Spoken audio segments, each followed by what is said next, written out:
So hello everyone, नमस्कार साथियों। स्वागत है आप सभी का एक बार फिर से डेली करंट अफेयर्स की क्लास में। और आज है साथियों आप लोगों की 28 अक्टूबर। और आज हम सभी 28 अक्टूबर से बनने वाले जितने भी आपके मोस्ट इंपॉर्टेंट करंट अफेयर्स के प्रश्न बने हैं, इन सभी प्रश्नों को हम इस क्लास के अंदर डिस्कस करेंगे। और एक बार साथियों मैं आपको बता दूं कि आज की क्लास आपकी काफी ज्यादा महत्वपूर्ण रहने वाली है। आज की क्लास से आपको डेफिनेटली एग्जाम में प्रश्न देखने को मिलेगा, तो सभी प्रश्नों को ध्यान से देखिएगा। लेकिन साथ ही उससे पहले एक बार मैं आपको 26 अक्टूबर के करंट अफेयर्स के प्रश्नों को क्विकली रिवाइज करा देता हूँ मात्र 2 मिनट के अंदर। उसके बाद हम लोग आज के प्रश्नों की ओर बढ़ेंगे। तो जैसा कि साथियों लास्ट क्लास के अंदर मैंने आप लोगों को पढ़ाया था कि भाई बात हो जो सिंगापुर देश है, इसके बीच में समुद्री अभ्यास जो सिम्बेक्स है, ये भी कहां पर शुरू हुआ है? तो आंध्र प्रदेश की राजधानी विशाखापट्टनम के अंदर। स्वीडन में मैंने आपको भारत के राजदूत बताए थे, जो कि अभी कौन बने हैं? तो डॉक्टर नीना मल्होत्रा। वर्ल्ड जो पोलियो डे है, ये प्रतिवर्ष 24 अक्टूबर को मनाया जाता है। हांगकांग संघाई और जो बैंकिंग कॉरपोरेशन है, इसकी पहली महिला जो सीएफओ है यानी कि चीफ फाइनेंशियल ऑफिसर, ये कौन बनी है? तो पेम कौर। दलित उप कोटा को लागू करने वाला अभी पहला राज्य कौन सा बना है? तो ये Haryana. International film festival of India के 55वें संस्करण में कौन सा ऐसा देश है जो कि फोकस कंट्री होगा? तो ये होने वाला साथ ऑस्ट्रेलिया देश। जबकि ये 55वें जो international film festival of India है, ये आयोजित कहां पर किया जाएगा? तो गोवा के अंदर। किस राज्य में भी पहला ड्राई पोर्ट खुला है? तो ये बिहार के अंदर। तूफान जो ट्रोमी है, इसने किस देश को प्रभावित किया है जिससे यहाँ पर 65 लोगों की मृत्यु हो गई है? तो इसने प्रभावित किया था फिलीपींस को। महात्मा गांधी नेतृत्व पुरस्कार से किससे सम्मानित किया गया है? तो अभिनेता दारा सिंह खुराना को। और असम में 500 मेगावाट सौर संयंत्र के लिए $434 मिलियन के ऋण को जो है ये मंजूरी किस बैंक ने दी है? तो याद रखेंगे एशिया डेवलपमेंट बैंक ने। आई होप साथियों को 26 अक्टूबर के सारे करंट अफेयर्स के प्रश्न क्लियर होंगे। अब हम लोग आज के क्वेश्चनों की ओर बढ़ते हैं। तो आज का साथियों का जो पहला ही क्वेश्चन है, ये मोस्ट इंपोर्टेंट क्वेश्चन है और इंडेक्स से संबंधित है। आप लोग इस पे स्टार मार्क कर लीजिए। हालांकि साथियों आज मैं आपको इंडेक्स से 2% पढ़ाऊंगा और इन दोनों प्रश्न के माध्यम से मैंने आप लोग पिछले 6 महीने के अंदर जितनी भी सारी रैंकिंग पढ़ाई है वो सारी की सारी रिवाइज भी कराऊंगा। तो पहले आप लोग इस क्वेश्चन का आंसर कीजिए कि हाल ही में जारी अभी रूल ऑफ जो लॉ इंडेक्स है 2024, इसमें भारत की रैंक जो है ये क्या रही है? तो इस बार साथियों रूल ऑफ लॉ इंडेक्स में भारत की जो रैंक है ये 79 रही है। करेक्ट आंसर होगा आपको ऑप्शन नंबर ए। दरअसल कानून व्यवस्था और सुरक्षा के मामले में दुनिया के साथ ही 142 देशों में जो है ये भारत 79वें स्थान पर रहा है। और यदि आप लोगों से पूछे कि ये जो रूल ऑफ लॉ इंडेक्स है ये जारी किसके द्वारा की जाती है, तो अमेरिका के अंदर स्थित एक संस्थान जिसका नाम है वर्ल्ड जस्टिस प्रोजेक्ट के द्वारा। और इसमें साथ ही आपको पाकिस्तान की रैंक जरूर याद रखनी है, क्योंकि पाकिस्तान जो है दुनिया का तीसरा सबसे खराब देश बन गया है। और इस इंडेक्स में अगर पाकिस्तान की रैंक देखोगे तो ये 140वें स्थान पर है। पाकिस्तान से नीचे साथियों खाली दो ही देश है, एक तो माली जो कि 141वें स्थान पर है, और जबकि 142वें स्थान पर यानी कि सबसे आखिरी स्थान पर कौन सा देश है? तो नाइजीरिया। और ये जो इंडेक्स है रूल ऑफ लॉ इंडेक्स, ये पहली बार कब शुरू की गई थी? 2008 के अंदर। अब बात करते साथियों हम लोग शीर्ष स्थान पर कौन सा देश है? तो याद रखेंगे रूल ऑफ लॉ इंडेक्स में जो शीर्ष स्थान पर देश है ये डेनमार्क है। अब पहले साथियों में आपको अक्टूबर महीने के अंदर मैंने आपको जो 2 रैंकिंग पढ़ाएंगे और इसी हफ्ते पढ़ाएंगे मैंने आपको दोनों रैंकिंग। पहले मैं आपको उनको रिवाइज करा देता हूँ। तो जैसे कि साथी मैंने आपको पढ़ाया था कि अभी ग्लोबल हंगर इंडेक्स है, इसमें भारत की रैंकिंग क्या रही थी? तो 105। आर्थिक स्वतंत्रता सूचकांक भी पढ़ाई थी मैंने आपको अभी, और इसमें भारत की रैंकिंग क्या रही थी? तो 84। अब आज के हम लोग दूसरे क्वेश्चन की ओर बढ़ते हैं, जो कि आज का आपको दूसरा क्वेश्चन भी मोस्ट इंपॉर्टेंट रहने वाला है। और इस क्वेश्चन पे भी आप लोग स्टार मार्क कर लीजिए। ये आज का आपका दूसरा रैंकिंग से संबंधित क्वेश्चन है।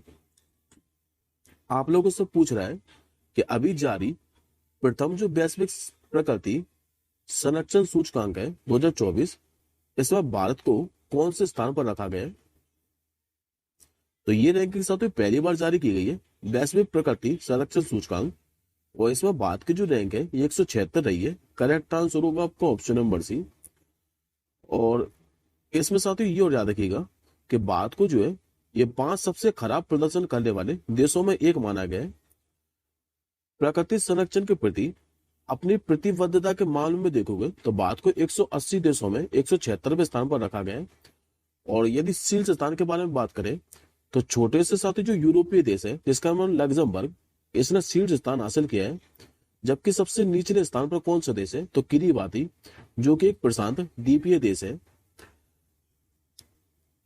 अब साथ ही मैं आपको पिछले 6 महीने के अंदर मैंने आपको जितनी भी रैंकिंग पढ़ाई है वो मैं आपको सारे के सारे रिवाइज कराता हूँ। हालांकि साथ ही मैं कई बार आपको रैंकिंग रिवाइज करा चुका हूँ, तो एक बार आप लोग फिर से रिवाइज कीजिए। जैसे कि साथ ही मैंने आपको पढ़ाया था कि जो ग्लोबल हंगर इंडेक्स है, ये मैं आपको पिछले एक क्वेश्चन में पढ़ा चुका हूँ। इसमें भारत की रैंकिंग कर रही थी तो 105। ग्लोबल इनोवेशन इंडेक्स की बात करें 2024 तो इसमें भारत की रैंक है 39। ग्लोबल जेंडर गैप इंडेक्स बताई थी मैंने आपको, इसमें भारत की रैंकिंग कर रही थी तो 129।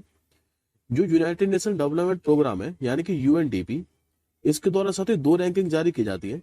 एक का नाम है ह्यूमन डेवलपमेंट इंडेक्स जिसमें भारत की रैंक रही थी 134, और दूसरी इसके द्वारा जारी की जाती है जेंडर इनइक्वालिटी इंडेक्स यानी कि लैंगिक असमानता सूचकांक, और इसमें भारत की रैंकिंग कर रही थी तो 108।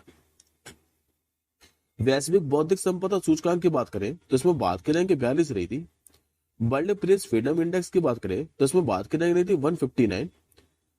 और रैंकिंग को हम लोग देखें तो जैसे हेनली पासपोर्ट इंडेक्स में इसमें भारत रहा था 85वें स्थान पर। वर्ल्ड हैप्पीनेस इंडेक्स पूछे आप लोगों से तो ये इसमें भारत की रैंक 126 से रही थी। वर्ल्ड साइबर क्राइम इंडेक्स की बात करें तो इसमें भारत की रैंक रही थी 10। वैश्विक यात्रा और पर्यटन सूचकांक में भारत की रैंक 39 रही थी।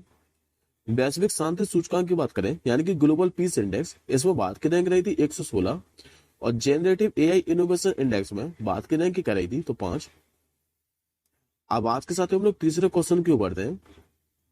आज का साथी आप लोगों से तीसरा क्वेश्चन पूछ रहा है, क्या अभी एक कैलेंडर वर्ष में 30 या उससे अधिक छक्के लगाने वाले जो पहले बल्लेबाज हैं ये भारतीय कौन बने हैं? ये बन चुके साथी यशस्विनी जायसवाल। करेक्ट आंसर होगा ऑप्शन नंबर डी। दरअसल जो यशस्विनी जायसवाल है ये भारतीय टेस्ट क्रिकेट के इतिहास में एकमात्र ऐसे बल्लेबाज बन गए जिन्होंने एक कैलेंडर वर्ष यानी कि 2024 के अंदर 30 या उससे अधिक छक्के लगाने का रिकॉर्ड बनाया है। और इन्होंने टोटल 30 छक्के लगाए। लेकिन साथ ही यदि आप लोगों से विश्व में पूछे तो विश्व में पहले स्थान पर जो है ये ब्रेडन मैकुलम है, जिन्होंने साल 2014 के अंदर 33 छक्के लगाए थे। अब आज के हम लोग चौथे क्वेश्चन की ओर बढ़ते हैं जो कि आपका दिवस से संबंधित है। अंतरराष्ट्रीय जो बौनापन जागरूकता दिवस है ये कब मनाया जाता है? तो यह दिवस साथियों हर साल 25 अक्टूबर को मनाया जाता है। आंसर होगा आपको ऑप्शन नंबर बी। दरअसल साथियों जो अंतरराष्ट्रीय बौनापन जागरूकता दिवस है ये 25 अक्टूबर को ही क्यों मनाया जाता है? क्योंकि साथियों ये जो दिन है ये बिली बार्टी का जन्मदिन था, जो कि एक बौने अमेरिकी अभिनेता थे, और इन्हीं को ये समर्पित है अंतरराष्ट्रीय बौनापन जागरूकता दिवस। अभी साथियों दिवस से संबंधित क्वेश्चन है। तो पिछले 2 दिन से क्या है कि मैंने आपको अक्टूबर महीने का एक भी दिवस रिवाइज नहीं कराया है, तो आज मैं आपको अक्टूबर महीने के सारे डेज रिवाइज कराने वाला हूं, तो सभी को ध्यान से देखिएगा। तो सबसे पहले मैंने साथियों आपको 1 अक्टूबर से इस बार 3 दिवस पढ़ाए। एक तो मैंने आपको पढ़ा था अंतरराष्ट्रीय वृद्धजन दिवस यानी कि international day of older person. दूसरा मैंने आपको पढ़ाया था अंतरराष्ट्रीय कॉफी दिवस, और तीसरा पढ़ाया था वर्ल्ड वेजिटेरियन डे। इसके बाद मैंने आपको 2 अक्टूबर से भी इस बार 2 दिवस पढ़ाए। एक तो अंतरराष्ट्रीय अहिंसा दिवस और दूसरा स्वच्छ भारत दिवस। इसके बाद मैंने आपको सीधा 4 अक्टूबर को पढ़ाया था वर्ल्ड एनिमल डे यानी कि विश्व पशु दिवस।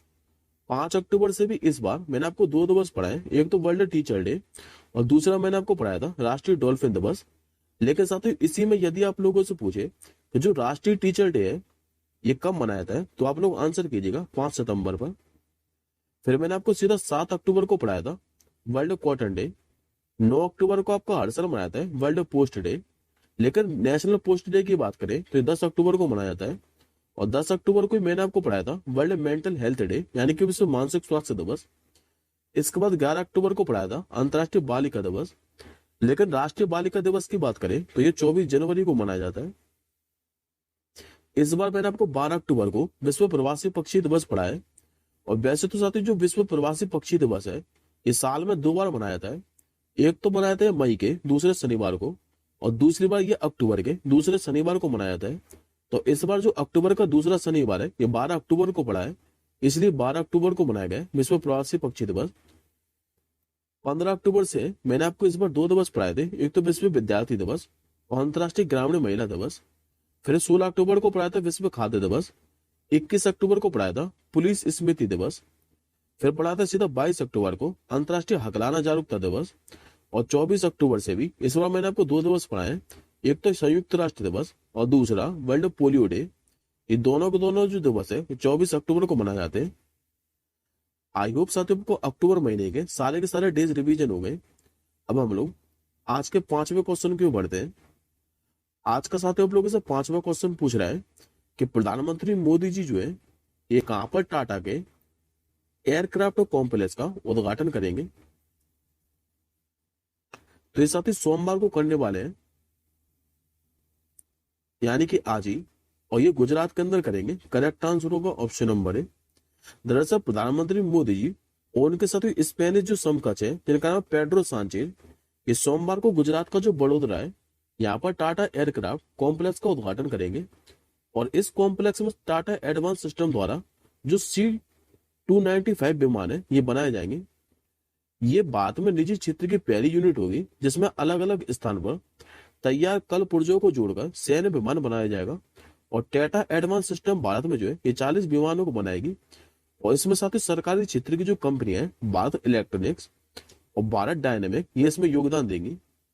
अब बात करते साथ हम लोग C-295 विमान के बारे में। तो ये साथ जो C-295 विमान है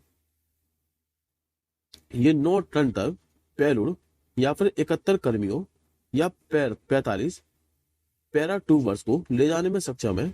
और इसकी अधिकतम जो गति है ये 480 किलोमीटर प्रति घंटा है। अब आज का 6वां क्वेश्चन देखिए। आज के भी 6वें क्वेश्चन भी साथियों आपका मोस्ट इंपॉर्टेंट है, इस पे भी आप लोग स्टार मार्क कर लीजिए, क्योंकि साथियों मैंने आपको पहले ही बोला है कि आज की जो क्लास है ये काफी ज्यादा महत्वपूर्ण है। आज की क्लास से आपको डेफिनेटली एग्जाम में प्रश्न देखने को मिलेगा। आप लोगों से पूछ रहा है कि अभी मिस ग्रैंड इंटरनेशनल का खिताब जीतने वाली जो पहली भारतीय है ये अभी कौन बनी है। ये बन चुकी साथियों रेचल गुप्ता। करेक्ट आंसर होगा आपको ऑप्शन नंबर डी। दरअसल तो ये रेचल गुप्ता है, ये पंजाब के जलंधर की रहने वाली है और मात्र 20 साल की है ये। और इन्होंने भी मिस ग्रैंड इंटरनेशनल का खिताब अपने नाम किया है, जो कि पहली भारतीय बन चुके हैं इस खिताब को जीतने वाली। ये जो साथी प्रतियोगिता है ये थाईलैंड में आयोजित की गई थी। और इसमें क्या है कि 70 देशों की सुंदरियों ने हिस्सा लिया था। हालांकि साथी जो रेचल गुप्ता है इससे पहले साल 2022 में miss super talent of the world का भी खिताब जीत चुकी है। अब एक बार साथ हम लोग सौंदर्य प्रतियोगिताओं की विजेताओं को और देख लेते हैं, जो कि मैं आपको पहले भी रिवाइज करा चुका हूँ। जैसे कि मिस एआई 2024 ये भी कौन बनी थी, तो केंजा रैली, ये मोरक्को की है। मिस इंडिया वर्ल्ड वाइड 2024 के बारे में मैंने को बताया था, जो कि ध्रुवी पटेल बनी थी। मिस अमेरिका 2024 कौन बनी थी, तो Madison Marsh. Miss Universe Buenos Aires अभी कौन बनी थी, तो एलेंजेंडा मारिया रोड्रिक। और फेमिना मिस इंडिया के बारे में मैंने अभी आपको पढ़ा है अक्टूबर महीने के अंदर ही, ये उज्जैन की अभी निकिता पोरवाल बनी थी। अब आज के साथ हम लोग 7वें क्वेश्चन की ओर बढ़ते हैं। आज का आप लोगों से 7वां क्वेश्चन पूछ रहा है कि अभी 30 साल के बाद असम राइफल का जो मुख्यालय ये कहां पर स्थानांतरित कर दिया गया। ये भी साथियों एग्जाम का प्रश्न है, और ये स्थानांतरित कर दिया गया अभी जोखा वसांग के अंदर। करेक्ट आंसर होगा ऑप्शन नंबर बी। अभी साथियों मिजोरम सरकार और असम राइफल ने क्या है कि एक मेमोरेंडम ऑफ एग्रीमेंट पर हस्ताक्षर किए हैं, और जिसके तहत 30 साल के बाद जो अर्धसैनिक बल है यानी कि असम राइफल, इसके बटालियन का जो मुख्यालय है ये पहले मिजोरम के आइजोल में था, लेकिन अब इसे कहां पर स्थानांतरित कर दिया है, तो जोखा वसांग के अंदर, और जो कि राज्य की राजधानी से लगभग 15 किलोमीटर ही दूर है। बात करते हैं हम लोग असम राइफल के बारे में, तो इसकी स्थापना 1835 के अंदर हुई थी। और इसका साथ जो प्रारंभिक नाम था यह एग्जाम में पूछा गया है, रेलवे के एग्जाम में। तो इसका साथ जो प्रारंभिक नाम था यानी कि इसे पहले कचर नेवी के नाम से जाना जाता था, बाद में इसका नाम बदलकर असम राइफल किया गया था। और वर्तमान में इसके अभी नए महानिदेशक बने इनका क्या नाम है? तो विकास लखेड़ा। अब आज का 8वां क्वेश्चन देखिए। आज का आप लोगों से 8वां क्वेश्चन पूछ रहा है कि निम्नलिखित में से कौन अभी मिजोरम के नए मुख्य सचिव बने हैं? ये बन चुके साथ बी बुअल नाम। करेक्ट आंसर होगा ऑप्शन नंबर ए। ये जो आपको इमेज में दिखाई दे रहे हैं यही है बी बुअल नाम, जो कि अभी मिजोरम के नए मुख्य सचिव बन चुके हैं। और इन्होंने साथियों स्थान किसका लिया है? तो इन्होंने रेणु शर्मा का स्थान लिया है। अब एक बार साथियों लोग बाकी के नाम और देखिए। ये भी अभी हाल फिलहाल में किसी ना किसी के मुख्य सचिव बने हैं। तो एक बार मैं आपको इनको रिवाइज करा देता हूँ। जैसे कि साथियों याद रखिएगा कि जो केपी सिन्हा है ये भी पंजाब के 43वें मुख्य सचिव बने थे। शारदा मुरलीधरन की बात करें तो ये भी केरल की मुख्य सचिव बनी थी। अमृतलाल मीणा की बात करें तो ये बिहार के नए मुख्य सचिव बने हैं। धर्मेंद्र कुमार की बात करें तो दिल्ली के नए मुख्य सचिव बने थे। विक्रम देवदत्त का नाम पढ़ाया था मैंने आपको, इनको भी कोयला मंत्रालय सचिव बनाया गया है। तुहिर कांत पांडे की बात करें तो वित्त सचिव बने हैं। गोविंद मोहन अभी गृह सचिव बने थे। श्री संदीप पौंडरिक की बात करें तो इस्पात मंत्रालय के सचिव बने हैं। विक्रम मिश्री ये विदेश सचिव बने थे। और टीवी सोमनाथन ये अभी कैबिनेट सचिव बने हैं। अब आज के 9वें क्वेश्चन की ओर बढ़ते हैं। आज का आप लोगों से 9वां क्वेश्चन पूछ रहा है कि हाल ही में किसे शीर्ष केंद्रीय बैंकर का पुरस्कार मिला है? तो ये साथियों रिजर्व बैंक ऑफ इंडिया के गवर्नर नाम है जिनका शक्तिकांत दास। करेक्ट आंसर होगा ऑप्शन नंबर सी। अभी भारतीय रिजर्व बैंक के जो गवर्नर है शक्तिकांत दास, इनको अमेरिका में स्थित जो ग्लोबल फाइनेंस पत्रिका है इसने शीर्ष केंद्रीय बैंकर का दर्जा दिया है। और ये साथियों लगातार दूसरा वर्ष है जब इन्हें शीर्ष केंद्रीय बैंकर का दर्जा मिला है। बात करते साथियों हम लोग रिजर्व बैंक ऑफ इंडिया के बारे में। तो इसके साथ जो स्थापना है 1935 के अंदर हुई थी, लेकिन अधिनियम कब का था? तो 1934 का। और ये भी साथियों कई बार एग्जाम में पूछा है कि रिजर्व बैंक ऑफ इंडिया की जो स्थापना है किस समिति की सिफारिश पर हुई थी? तो याद रखेंगे हिल्टन यंग कमीशन की सिफारिश पर। और इसका राष्ट्रीयकरण भी कई बार पूछा गया कि 1949 के अंदर हुआ था। मुख्यालय तो मुंबई के अंदर ही है। और शक्तिकांत दास ये वर्तमान में गवर्नर है जो कि 25वें नंबर के हैं। अब आज का 10वां क्वेश्चन देखिए। आज का साथ आपको जो 10वां क्वेश्चन है ये भी पुरस्कार से संबंधित है। आप लोगों से पूछ रहा है कि निम्नलिखित में से किसे अभी सखारोव पुरस्कार से सम्मानित किया जाएगा? तो ये साथियों दो व्यक्तियों को दी जाना है। एक का नाम है मारिया कोरिना और दूसरे का नाम है एडमंडो गोंजालेज। तो करेक्ट आंसर होगा आपको ऑप्शन नंबर डी, यानी कि 1 और 2 दोनों। देखिए साथियों अभी जो यूरोपीय संसद है इसने विचार की स्वतंत्रता के लिए अपना वार्षिक सखारव पुरस्कार वेनेजुएला के विपक्षी नेताओं, जिसमें से एक का नाम मारिया कोरिना मचाडो और दूसरे का नाम है एडमंडो गोंजालेज, इन्हीं को दिया है। अच्छा ये पुरस्कार इनको दिया क्यों है? तो स्वतंत्रता और लोकतंत्र को बहाल करने की लड़ाई में वेनेजुएला के लोगों का प्रतिनिधित्व करने के लिए। और इस पुरस्कार के साथ जो शुरुआत है ये रूसी वैज्ञानिक आंद्रे सखारोव के नाम पर दिसंबर 1988 में की गई थी यूरोपीय संसद के द्वारा। अभी साथियों पुरस्कार से संबंधित क्वेश्चन है, तो एक बार मैं आपको अन्य पुरस्कार के बारे में रिवाइज करा देता हूं। जिसमें साथियों जो रेमन मैग्सेसे पुरस्कार है ये पूछा जा चुका है। ये किसे दिया गया था? डॉक्टर रवि कन्नन को। नेल्सन मंडेला पुरस्कार की बात करें तो WHO के द्वारा दिया जाता है नेमन्स नामक संस्थान को। पेन प्रिंटर की पुरस्कार की बात करें तो ये अरुंधति रॉय को दिया गया था। कॉमनवेल्थ स्वर्ण प्राइज की बात करें तो संजना ठाकुर और ऐश्वर्या राय को दिया गया है। और 12वां विश्व हिंदी सम्मान ये डॉक्टर उषा ठाकुर को दिया गया है। अब आज के हम लोग 11वें क्वेश्चन की ओर बढ़ते हैं। आज का आपका जो 11वां क्वेश्चन है ये भी रैंकिंग से संबंधित ही है। आप लोगों से पूछ रहा है कि अभी जारी फीफा रैंकिंग में भारतीय जो फुटबॉल टीम है ये कौन से स्थान पर रही है? तो याद रखिए साथियों भारतीय जो फुटबॉल टीम है ये नवीनतम अभी फीफा रैंकिंग में 125वें स्थान पर रही है। करेक्ट आंसर होगा ऑप्शन नंबर डी। अब हम लोग शीर्ष स्थान वाले देशों को देख लेते हैं। तो पहले स्थान पर जो फुटबॉल टीम है ये अर्जेंटीना की है। दूसरे स्थान पर है फ्रांस की। और तीसरे स्थान पर स्पेन की है, यानी कि स्पेनिश फुटबॉल टीम। अब बात करते हैं हम लोग फीफा के बारे में। तो फीफा की स्थापना 1904 के अंदर हुई थी। मुख्यालय कई बार पूछा गया है, ज्यूरिख स्विट्जरलैंड के अंदर है। और प्रेसिडेंट कौन है? तो ज्ञानी इन्फेंटिनो। अब मैं आपको फुटबॉल से संबंधित कुछ ट्रॉफियों के बारे में रिवाइज करा देता हूँ। जैसे कि रोबर्ट्स कप के बारे में पूछे तो ये फुटबॉल से है, संतोष ट्रॉफी का संबंध फुटबॉल से है, सूत्री कप का संबंध फुटबॉल से है, आशुतोष कप का भी संबंध है, और मालडेगा कप का संबंध, ये सब फुटबॉल से संबंधित है। अब आज का 12वां क्वेश्चन देखिए, जो कि आज का आपका आखिरी है। आप लोगों से पूछ रहा है कि अभी सरकार ने कितने वर्ष से अधिक उम्र के वरिष्ठ नागरिकों के लिए अतिरिक्त पेंशन की घोषणा की है।